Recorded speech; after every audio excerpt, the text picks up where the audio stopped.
Раппорт узора состоит из 2 петель, и поэтому я набираю на спице четное число петель.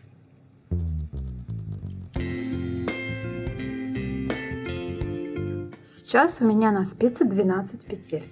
Снимаю одну спицу. Первый ряд установочный, вяжу резинку 1 на 1. Кромочную петлю снимаю.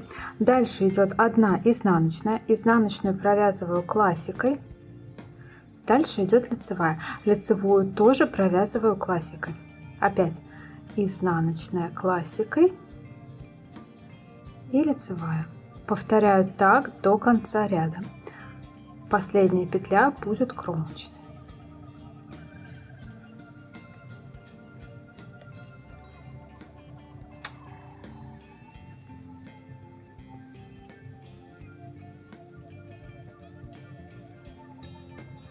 Последняя петля кромочная, ее всегда провязываю лицевой.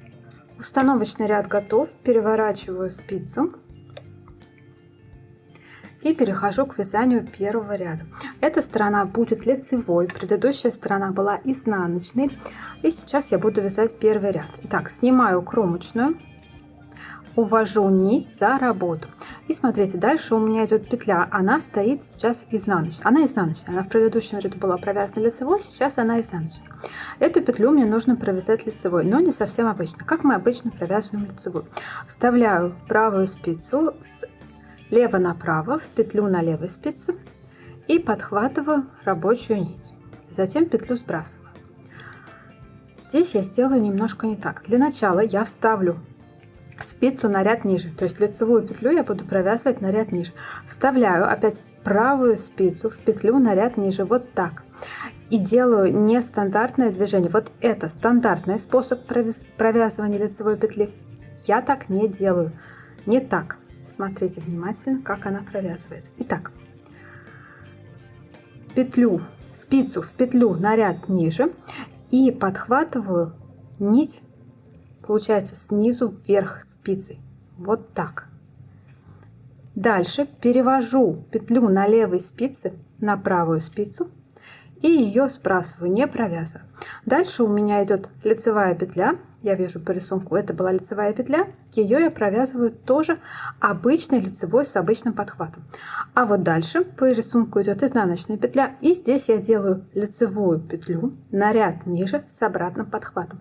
Вставляю правую спицу на ряд ниже и подхватываю рабочую нить снизу вверх. И затем сбрасываю петлю с левой спицы. Точнее, перевожу ее направо. Таким образом, смотрите, эта петля становится наоборот. То есть обычная традиционная классическая петля стоит правой ножкой ко мне, левой от меня, но при провязывании, таким способом, как я показала, видите, она встает наоборот. Левой ножкой ко мне, а правой от меня. Дальше идет просто лицевая, и мы чередуем. Обычная лицевая, лицевая на ряд ниже. Зачем нужна такая лицевая? Для того, чтобы сбросить вот эту петлю, чтобы перенести ее на правую спицу, следующей за провязанной петлей нужна именно вот такая лицевая, подхваченная снизу вверх. И дальше вот она перевернулась, и дальше как бы по порядку будет следовать за ней петля этого ряда. Обычная лицевая. Лицевая на ряд ниже с обратным подхватом. Обычная лицевая. Опять лицевая на ряд ниже с обратным подхватом. Обычная лицевая. И кромочную. Кромочную я провязываю лицевой. Переворачиваю изделие. И перехожу к изнаночному ряду. Изнаночный ряд здесь простой. Чередование будет лицевая, изнаночная петля. Итак, я смотрю, у меня одиночная петля сейчас идет на левой спице. Ее я вяжу просто лицевой. А вот дальше идет та самая сброшенная и провязанная на ряд ниже лицевая в предыдущем ряду. И она, видите, сдвоенная. И такую сдвоенную петлю нужно провязать изнаночной.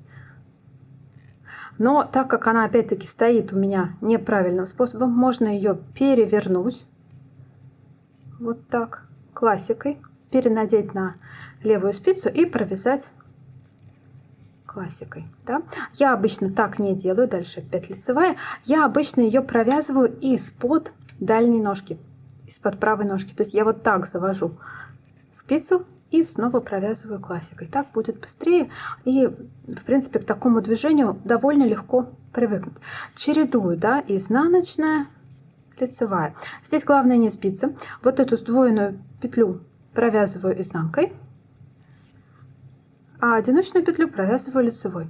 Опять сдвоенная изнанкой и кромочная. Так, и снова переворачиваю изделие и перехожу снова к лицевому ряду. Фактически в высоту этот узор состоит тоже из двух рядов, только из двух пар рядов, чередующихся в шахматном порядке. То есть следующий ряд, он будет третий, и он будет идентичен первому ряду, но будет идти относительно его петель в шахматном порядке. Снимаю кромочную, ввожу нить за работу, и я смотрю, у меня петля предыдущего ряда была сдвоенной, вот она, ее я просто провязываю лицевой, да. А вот там, где у меня еще не было сдвоенной петли, видите, у меня сейчас петля стоит ко мне изнанкой, вот ее я изнаночную эту провязываю лицевую на ряд ниже с обратным подхватом. Опять обычная лицевая, и здесь очень хорошо видно, в этом ряду уже, вот он ряд ниже, туда вставляю свою спицу вот так и делаю вот такое движение. Да, оно немножко необычно для лицевой петли, потому что лицевую обычно вот так провязывают, а здесь мы сделаем наоборот, вот так. Соответственно, петля перевернется, и если я за ней сниму петлю и переведу ее на правую спицу, то у меня петли пойдут подряд, и ни одна из них не будет перевита. Да? Обычная лицевая. А смотрите, что будет, если я ее провяжу обычный лицевой на ряд ниже. Будет вот так. И дальше, предположим, я ее снимаю, и видите, вот она получается перевитая, эта петля. Вот так хорошо видно, что вот она перевивается, и как бы, если я провяжу их дальше в следующем ряду две вместе, то одна из них получится скрещенной. Мне так не надо. Здесь нужно либо перебрасывать петли, либо лучше и удобнее вязать вот этим вот обратным подхватом. Лицевая и петля обратным подхватом на ряд ниже. И кромочная. Ну, снова переворачиваю изделие. И вяжу четвертый ряд. Четвертый ряд изнаночный. Изнаночный ряд всегда вяжется одинаково. Да? Здесь я смотрю по рисунку, как его вязать. Если у меня идет сдвоенная петля, я вяжу ее изнаночной. А если у меня идет одиночная петля, я вяжу ее лицевой. Опять сдвоенная петля изнаночной, лицевая. Сдвоенная изнаночной, две вместе, естественно, изнаночной, да, и лицевая.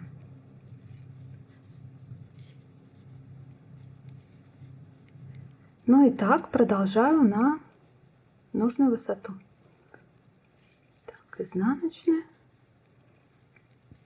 лицевая и кромочная.